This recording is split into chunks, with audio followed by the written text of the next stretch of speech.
시간에 하나님 말씀 역대상 28장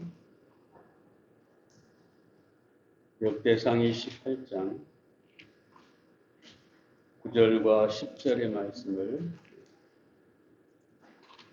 받들 수 있겠습니다. 역대상 28장 9절과 10절입니다.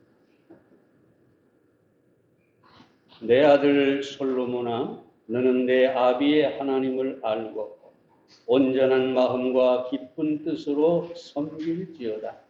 여호와께서는 뭇 마음을 감찰하사 모든 사상을 아시나니 내가 저를 찾으면 만날 것이요 버리면 저가 너를 영원히 버리시리라.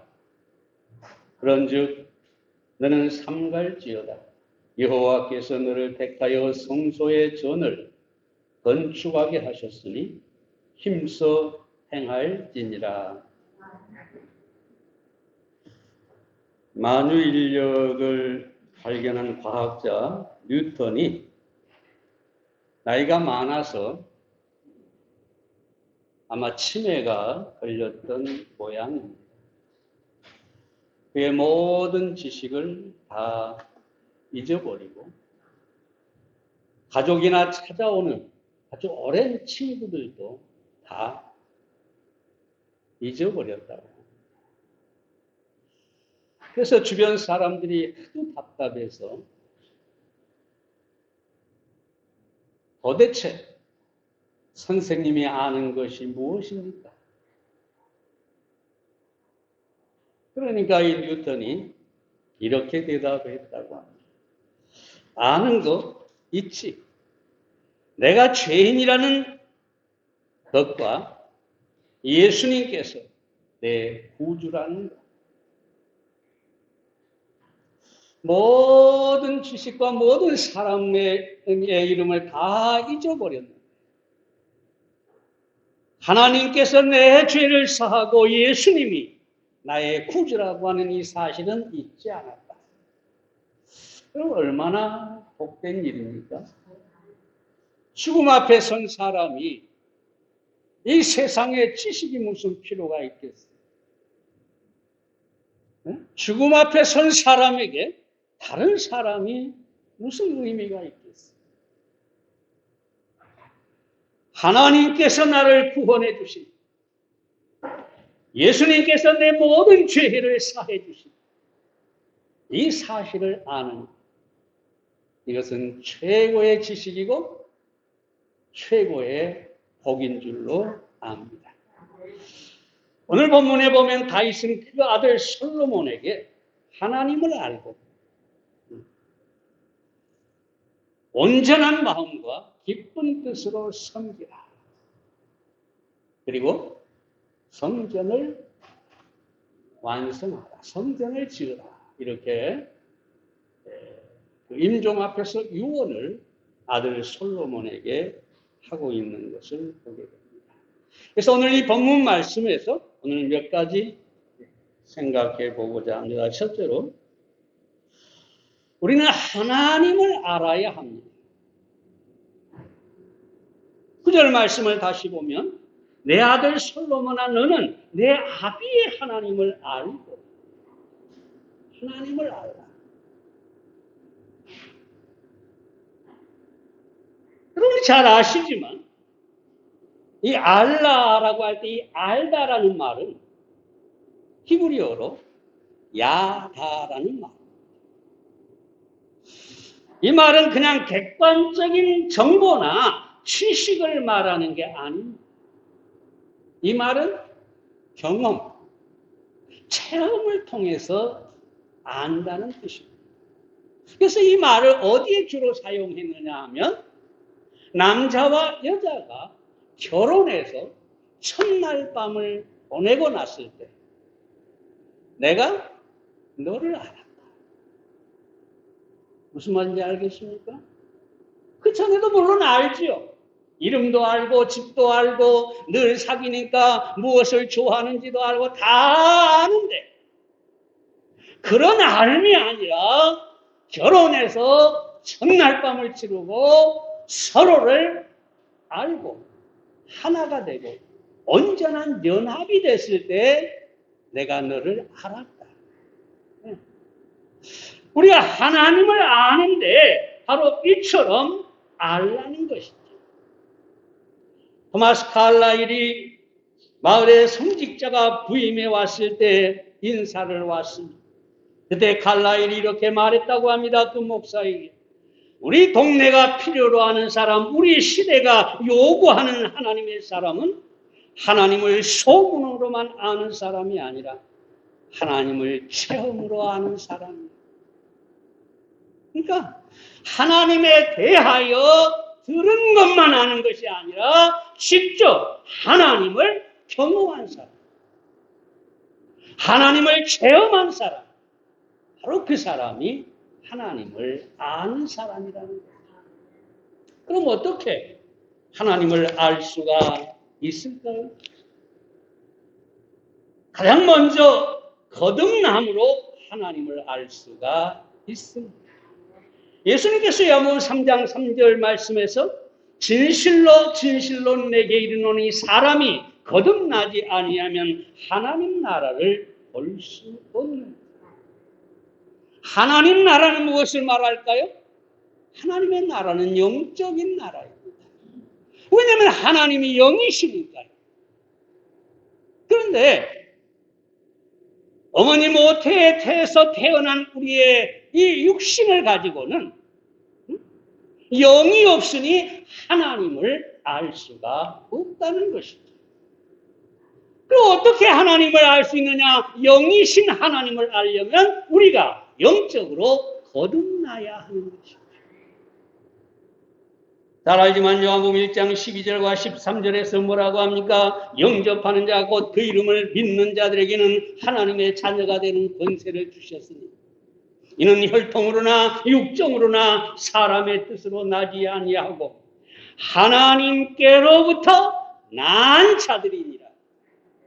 하나님께로부터 태어난 자다. 어떤 사람이? 예수 그리스도를 마음에 영접한 사람. 예수 그리스도를 믿고 그 예수 그리스도를 자신의 개인의 구주로 마음에 영접하는 사람. 그 사람이 거듭난 사람. 영으로 태어난 사람. 다시 말하면 하나님의 생명으로 태어난 사람.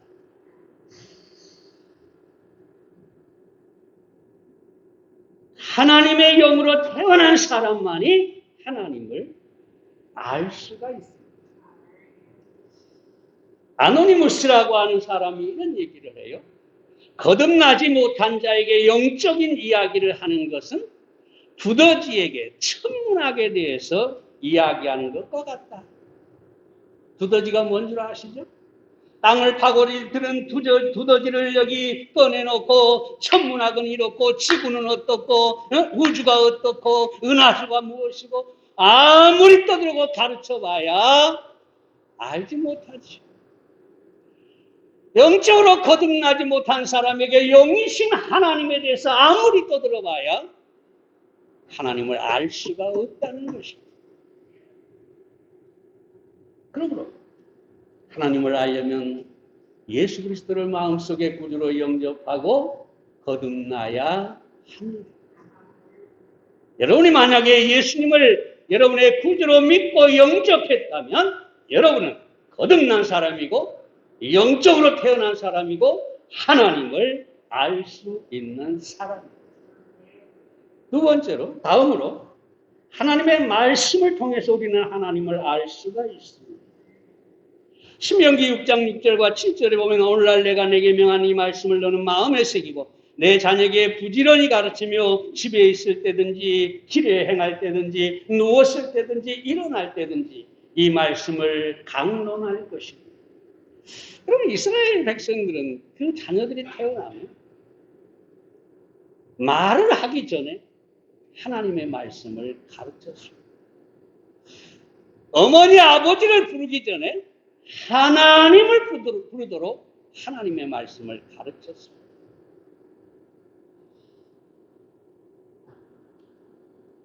그래서 이스라엘 사람들의 격언에 이런 말이 있어요. 자기 이름을 알기 전에 하나님을 알고 자기 이름을 잊어버려도 하나님의 율법은 잊지 않는다.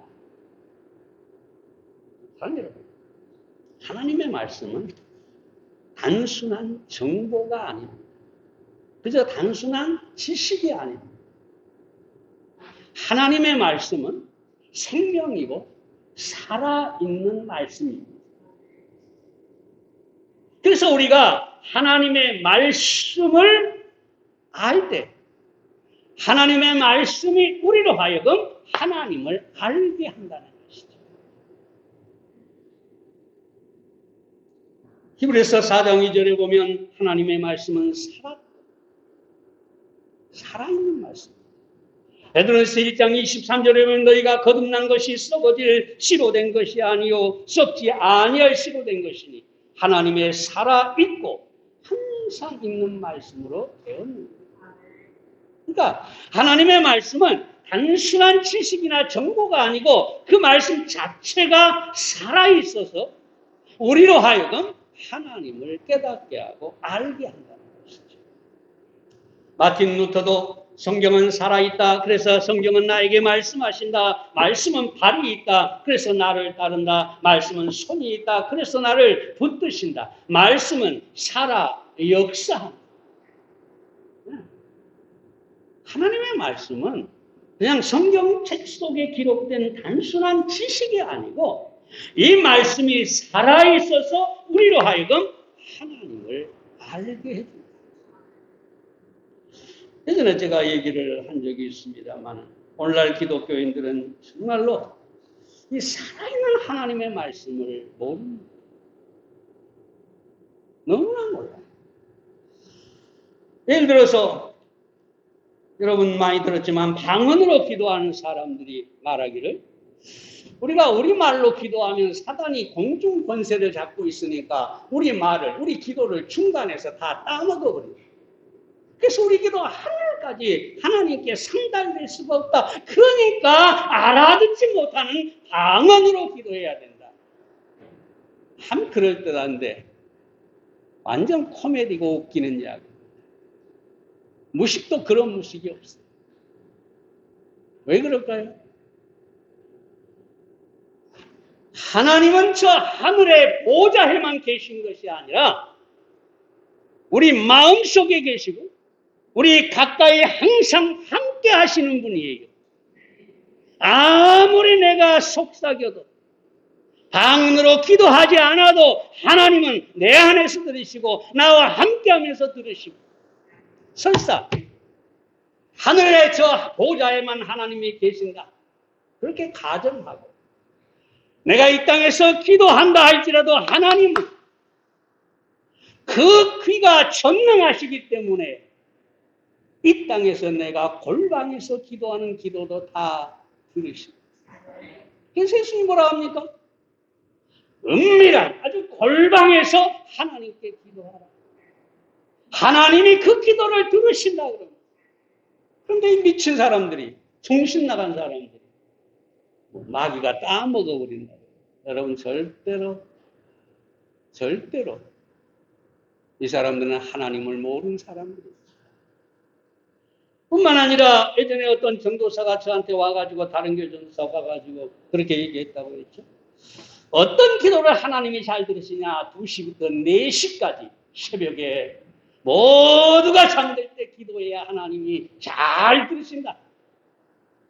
그 교회 교인들 참 불쌍해요. 하나님이 듣는 기도를 하려고 2시부터 4시에 그 잠이 쏟아지는데 일어나가지고 기도한다고 참 잠 못 자고 건강해지고 기가 막힐 일 아닙니까? 세상에 이런 무식한 목사가 없어요. 왜냐하면 우리나라 2시부터 4시는 저 미국이나 지구 다른 편에서는 한낮이고 예배 시간일 수도 있고 기도하는 시간일 수도 있고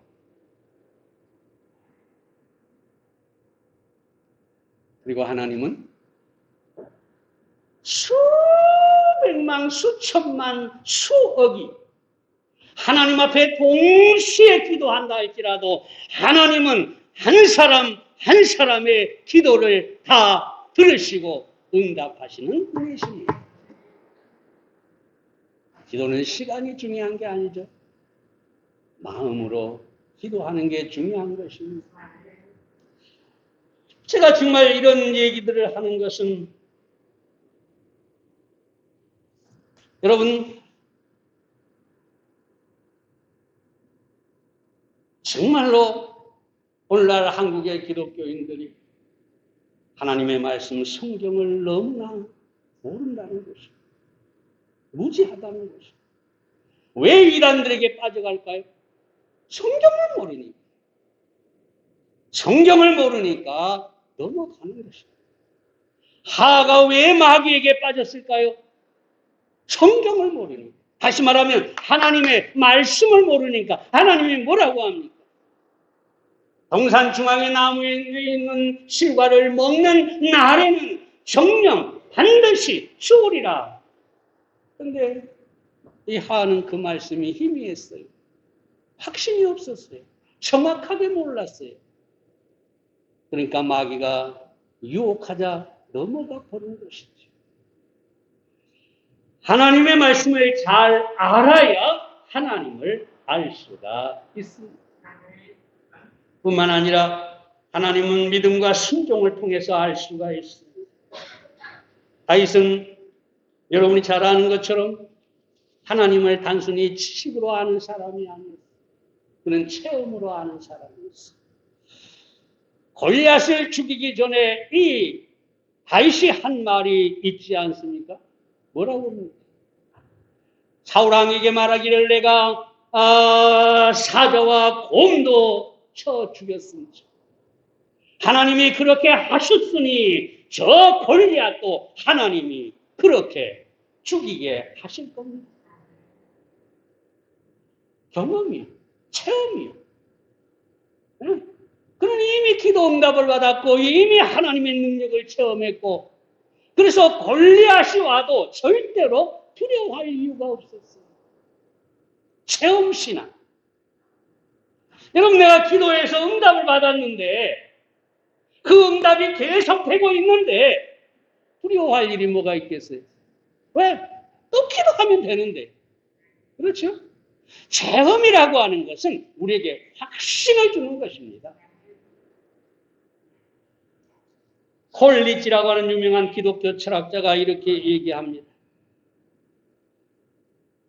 어떤 사람이 물었어요. 당신이 믿고 그리고 가지고 있는 기독교 신앙을 납득할 수 있도록 우리에게 변증해 주십시오. 그 묻는 사람의 의도는 뭐냐면 당신은 기독교 철학자고 지식이 풍부하니 우리가 믿을 수 있도록 좀 논리적으로 좀 변증을 해 주십시오. 확실하게 이해하게 해 주십시오. 그런데 하나님을 이해시킬 사람은 세상에 아무도 없어요. 왜요? 영이신 하나님, 전능하신 하나님. 그 하나님을 논리적으로, 지식적으로 이해시킬 수 있는 사람이 세상에 누가 있겠습니까? 저도 할 수 없습니다. 목사인 저도 아무리 성경을 많이 안다고 해도 하나님을 논리적으로 사람들에게 설명할 수가 없습니다. 그래서 이 콜리지가 이렇게 말했어요. 실험해보아라, 체험해보아라. 그러면 하나님을 알 것이라. 하나님의 말씀을 실험해봐라. 구하라, 그러면 주실 것이요. 그럼 구해봐라. 그러면 얻을 것이다. 체험할 것이다.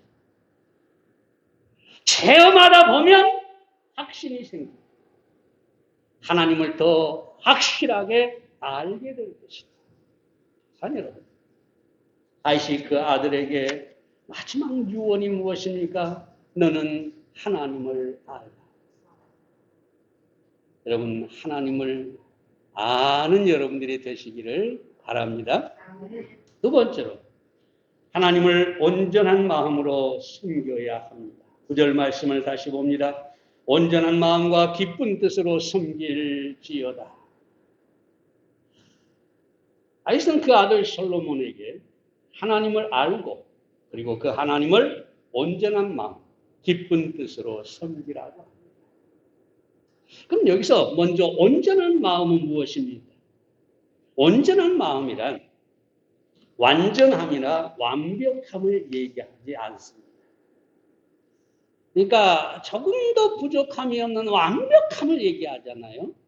여기서 온전이라고 하는 말은, 온전한 마음이라고 하는 말은 나누어지지 않는 마음, 둘로 쪼개지지 않는 마음, 한 마음. 다시 말하면 순수한 마음, 거짓이 섞이지 않는 마음.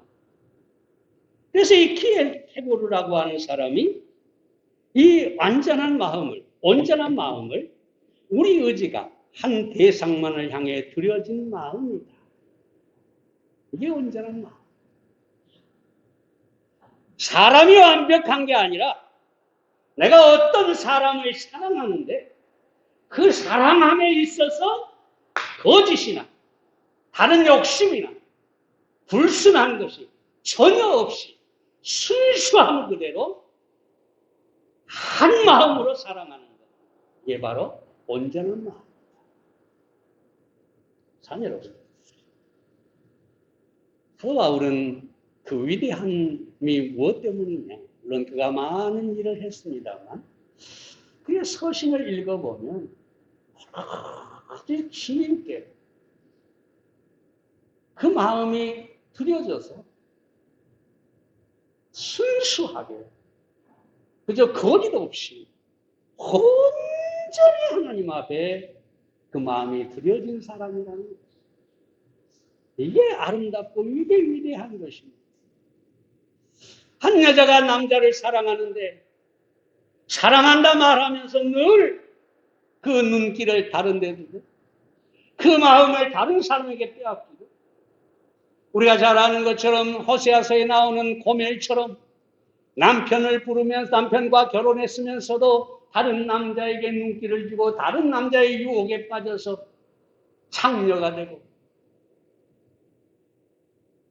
기가 막힐 일 아닙니까? 아름답지 않습니다. 이 고멜은 이스라엘 백성들을 말하는데 결코 아름다운 게 아니죠. 오늘날 이 대한민국의 교회들은 마치 고멜과 같고 이스라엘 백성들과 같습니다. 남편이 있으면서도 다른 남자를 넘보고 하나님을 섬기면서도 우상과 타협을 하는 그게 오늘날 대한민국의 기독교입니다. 어쩌면 우리 대한민국의 교회는 여러분 이미 심판을 받고 있다. 여러분 심각하게 보아야 합니다. 들으니까 어떤 목사님이 들으니까 이 코로나 이후에 대한민국의 기독교 교회 수가 수천 또는 만 개가 문을 닫았다고 합니다. 심판이 시작됐다고 볼 수 있어요. 거기다가 중요한 것은 우리처럼 이렇게 문을 닫지 않는 교회도 약해지고 세상에 영적인 영향력을 상실해버렸어요. 대한민국은 복음의 문이 닫혀버렸어요. 이 코로나 때문에 또는 신천지 때문에 문이 닫혀버렸어요. 심판은 시작됐다고 볼 수 있어요. 더구나 여러분 대형교회 목사들을 보십시오. 물질주의에 빠져서 정치와 타협을 하고 세상의 수많은 비난을 받으면서도 자신들의 이익을 양보하지 않습니다. 자기들의 배만 채우려고 목사라 하는 사람들이 유명하다 하는 사람들이 대교회를 한다고 하는 사람들이 타락했습니다. 심판이 없을 수가 없습니다. 오늘 아침까지 내가 이런 얘기를 하지 않으려고 했습니다만 얼핏 들으니까. 앞으로 청와대 들어갈 사람이 청와대에서 안 살고 집무실을 따로 만든다는데 4천, 5천억에 심지어 1조가 들어가는 일이라고 합니다. 국민들은 지금 중내산에 하는데 멀쩡한 청와대 두고 왜 다른 곳으로 옮길까요? 왜 그 많은 국세를 허비할까요? 내가 생각할 때는 이건 내 생각입니다. 그 뒤에 있는 어떤 사람들, 미신을 숭배하는 사람들, 그들이 청와대가 표가 좋지 않다. 역대 대통령을 봐라. 다 끝이 안 좋다.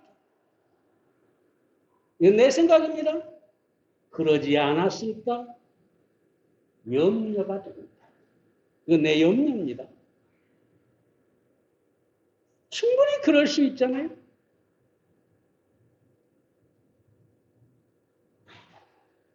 그럼 이 책임을 누가 져야 될까요? 목사들이고 기독교인들입니다. 그들이 안수하고 지지하고 축복하고 세상에 어떤 하나님의 사람이 미신을 숭배하는 사람을 데려다가 안수를 하고 축복을 합니까? 하나님을 모르는 사람들이고 하나님의 심판을 받아야 마땅한 사람들입니다. 저는 정치 얘기는 원래 잘하지 않습니다. 지금 얘기하는 것은 특정한 정치인을 얘기하는 게 아니고 이 나라의 대형 교회 목사들이라는 사람. 여러분 선택을 하는데 이게 좌파냐 우파냐 하나님 앞에서는 그게 중요한 것이 아니라 우상이냐 하나님이냐 이게 중요한 것입니다. 그런데 그들에게는 우상이냐 아니냐가 없어요. 그래서 좌파냐 우파냐 목사들이 그러고 있었다.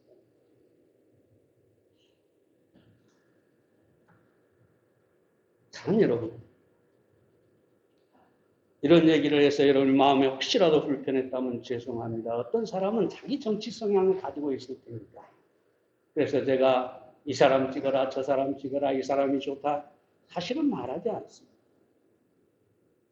그러나 그리스도인 적어도 목사라면 선택의 기준은 우상과 하나님이라는 것입니다. 우리는 비록 적은 교회입니다만 우리 한 사람 한 사람이 모두 하나님을 알고 온전한 마음, 하나님을 향하여 한 마음, 그 마음으로 하나님을 섬겨야 하겠습니다.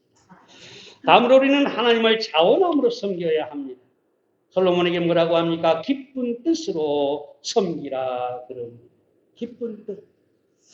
하나님을 섬기는데 괴롭고 힘들고 그저 무거운 짐이 아니라 기쁜 뜻으로 섬기라. 이건 성경 전반적으로 말하고 있는 것이죠.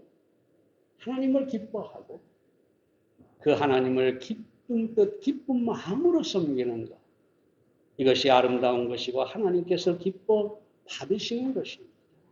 고린도후서 9장 7절에 보면 뭐라고 합니까? 헌금에 대해서 각 사람이 그 마음에 정한 대로 할 것이요 인색함으로 억지로 하지 말지니 하나님은 즐겨 내는 자를 사랑하시는 것. 여러분, 물질 문제만 아니라 우리가 예배를 드리러 나와도 즐거움으로 나와야 합니다. 오늘 즐거움으로 나오셨죠? 목사님 때문에. 내가 집사니까. 오늘 쉬고 싶은. 네. 여러분, 예배 하나를 드려도 즐거움으로 드려야 하나님이 기뻐 받으십니다. 우리가 무슨 일을 하든, 봉사를 하든, 또 하나님 앞에 드리든, 그저 기뻐 기쁨으로 자원해서 섬기며 9절 하반절에 보면 여호와께서는 무사람을 감찰하사 모든 사상을 아시나니 그가 모든 마음을 아시니 내가 저를 찾으면 내가 저를 찾으면 그러니까 솔로몬 네가 하나님을 찾으면 만날 것이요 하나님을 버리면 하나님이 너를 버리리라. 킹 제임스 성경에 보면 이 뜻을 마음을 다 살피고 생각으로 상상하는 바를 다 아신다. 하나님의 모든 것을 다 아신다. 생각, 상상, 모든 것을 아시는 하나님이다. 그러므로 조금이라도 억지로 하나님을 섬기지 기쁨으로 섬기라라고 하는 것입니다. 하나님께서 그리하면 우리에게 갚아 주신다고 합니다. 옛날 비 오는 날 빈둥거리는 종들에게 주인이 새끼를 꼬라고 한 이야기 아시죠? 이 게으른 종들은 노는 꼴을 못 보내 그러면서 불평불만이 가득해가지고 새끼를 꼬는데 대충 꼽니다. 꾸불꾸불 두껍게 막 꼽니다. 그리고 짚이 떨어지니까 다 했다. 그런데 이 착한 종들은 노는이 뭐예요? 이 비 오는 날에 새끼나 까야지. 다음에 쓰게 잘 꽈야지 하고 새끼를 정성스럽게 잘 꽈었어요. 다음날 주인이 종들을 불러 모았어요. 너희가 꼰 새끼줄을 가지고 오너라. 다 모였어요. 그저 그냥 뭉텅뭉텅 크게 이렇게 꼰 종들은 길이도 작고 근데 정성스럽게 꼰 종들은 엄청난 길이의 새끼를 꼬아요. 주인이 앞에다가 엽전을 산더미처럼 쌓아놓고 옛날 엽전은 가운데가 구멍이 뚫렸잖아요. 너희가 꼰 새끼줄로 이 동전을 다 깨워서 너희가 꿰인 만큼 가져가거라. 와, 이 게으른 종들은 악한 종들은 땅을 치고 후회하죠. 아무리 끼려 보여도 들어가지를 않아요. 겨우 들어갔다고 해도 짧아요. 착한 종들. 그 많은 동전을 짊어지고 갈 수 없을 만큼 엄청나게 가지고 갔다는 얘기예요. 반대로 우리가 하나님을 섬기면 하나님께서 반드시 보상하시는 분이십니다. 그저 아무 이유 없이 하나님이 부자가 되고 싶어서 드려라, 바쳐라, 헌신해라 그러신 하나님이 아닙니다. 우리가 기쁜 뜻으로 섬기면 하나님은 넘치도록 우리에게 채워주시는 분이십니다. 그러므로 온전한 마음 그리고 기쁜 뜻으로 하나님을 섬기기를 바랍니다. 마지막 하나만 더 말씀드립니다. 세 번째로 하나님께서 주신 사명을 완수해야 합니다. 10절 말씀 봅니다. 그런즉 너는 삼갈지어다 여호와께서 너를 택하여 성소의 전을 건축하게 하셨으니 힘써 행할지니라 라고 합니다. 다윗은 성전을 짓고 싶었지만 하나님께서 다윗에게 맡기지 않았어요. 왜냐하면 전쟁에서 피를 많이 흘렸기 때문에 거룩한 성전을 짓지 못하게 하시고 네 아들에게 성전을 짓게 합니다. 그래서 솔로몬이 성전을 짓는 사명을 받게 된 것이죠. 그래서 이 솔로몬이 역대하 3장에서 5장에 보면 성전 건축을 시작해서 성전을 완전히 마치는 사명을 완수하는 그런 모습을 우리가 볼 수가 있습니다. 사명. 이게 굉장히 중요한 문제입니다. 왜냐하면 사명이 그 사람의 인생의 가치를 결정해 주기 때문에 그렇습니다. 예를 들어서 쉽게 말해서 돼지나 소처럼 소는 그래도 일이라도 하죠. 돼지처럼 먹고 자고 인간이 땅만 바라보면서 이 세상에서 잘 먹고 잘 살겠다. 이런 삶을 산다면 돼지와 똑같은 거예요. 다를 게 뭐가 있겠습니까? 다를 게 없어요. 그래서 사람은 자기가 이 땅에 왜 태어났는지, 무엇을 해야 할지, 하나님의 뜻이 무엇인지, 하나님의 사명이 어떤 것인지를 아는 것. 그것이 그 인생의 가치를 빛나게 하는 것입니다. 여러분, 사도 바울 아까 다시 얘기했지만 왜 사도 바울이 위대합니까?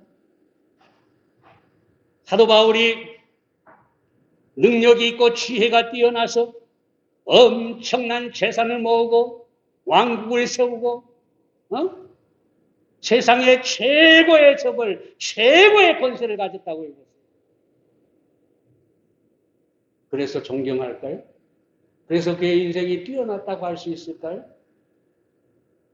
모든 역사의 위대한 왕, 체벌들 다 죽음으로 먼지가 되고 끝이 났습니다. 그들을 찬양하는 사람이 누가 있습니까? 그들을 위대하다고 말하는 사람이 누가 있습니까? 돼지와 다를 바가 없는 것이죠. 사도 바울은 가난했어요. 배고팠어요. 매를 맞고 핍박을 받고 결국 로마의 단부대에서 마지막에 죽음을 당했어요. 죽임을 당했어요. 그의 인생을 돌아보면 부도 없고 명예도 없고 권세도 없고 아무것도 없이 세상에 가장 비천한 쓰레기 같은 그런 인생을 살았어요. 그래서 바울이 스스로 뭐라고 합니까? 만물의 찢기 같다. 쓰레기 같다. 내 인생이 사람들 보기에는 만물의 찌꺼기 같다. 그러나 바울은 위대했습니다. 왜요? 그는 사명을 가졌고 사명을 이루었기 때문입니다.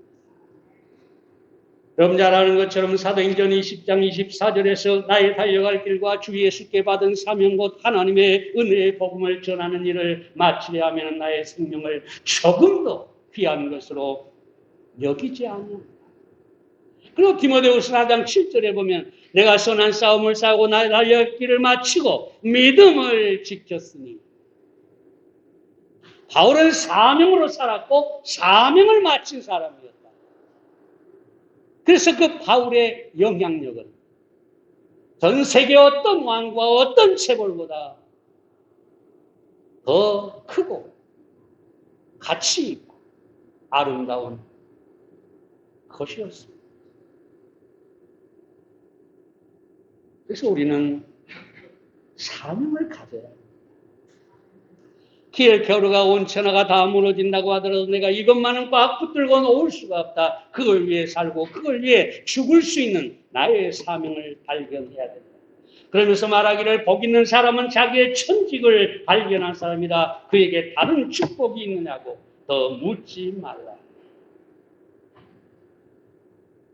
미국 정부에서 조사한 바에 의하면 미국에 23,552개의 직업이 있다고 합니다. 별 직업이 다 있는데 시간상 말씀은 드리지 않겠습니다. 먹고 살기 위해서 인간은 수많은 직업을 가지고 살아갑니다. 그러나 우리는 직업이 아니라 사명을 가져야 합니다. 어쩌면 직업도 사명을 위한 것이어야 됩니다.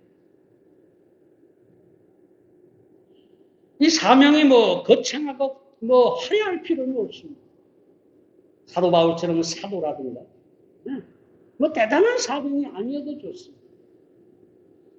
오늘 12장에 보면 하나님이 교회 각 지체를 주었고 지체마다 사명, 즉 역할을 주셨다고 합니다.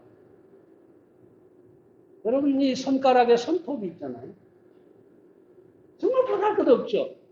근데 이것도 사명이 있어요. 여러분 몸이 팔이 가려 죽겠는데 이 손이, 이 손톱이 뭐 내가 왜 그걸 해야 돼? 그리고 가만히 있으면 몸이 어떨까요? 가려워서 죽겠죠. 그러니까 이 손톱이 하는 이 긁는 것도 몸의 손톱의 사명이라는 거죠. 교회 안에 각 지체가 있고 우리 모두가 사명이 있다는 것. 예배를 드리는 것도 사명을 가져야 돼요. 우리가 기도하는 것도 사명이어야 됩니다. 주님을 위해 만약에 교회당 청소를 한다면 사명감을 가져야 돼요. 우리가 무엇을 하든지 하나님 앞에 사명감을 가지고 하면 그 인생은 절대로 후회가 없을 것입니다.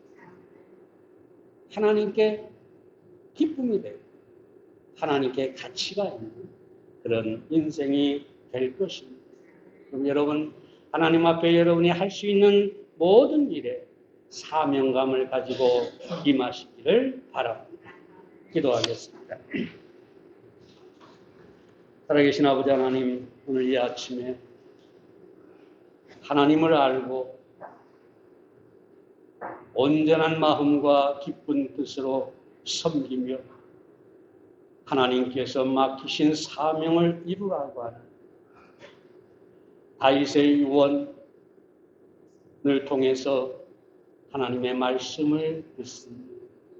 하나님 아버지, 이 사랑하는 모든 성도님들 하나님을 더 깊이 알아가고 하나님을 아는 그 믿음의 확신 가운데서 승리하는 삶을 살게 해 주시옵소서. 온전한 마음 기쁜 뜻으로 오직 주님만을 사랑하고 섬기는 우리가 되게 해 주시옵소서.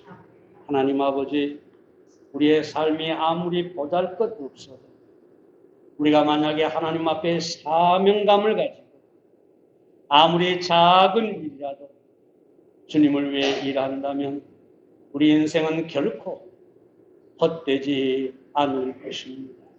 우리 사랑하는 모든 성도님들이 사명감을 가지고 각자의 할 일을 충성을 다해 행할 수 있도록 축복해 주시옵소서. 예수님의 이름으로 기도에 싸움나이다. 아멘.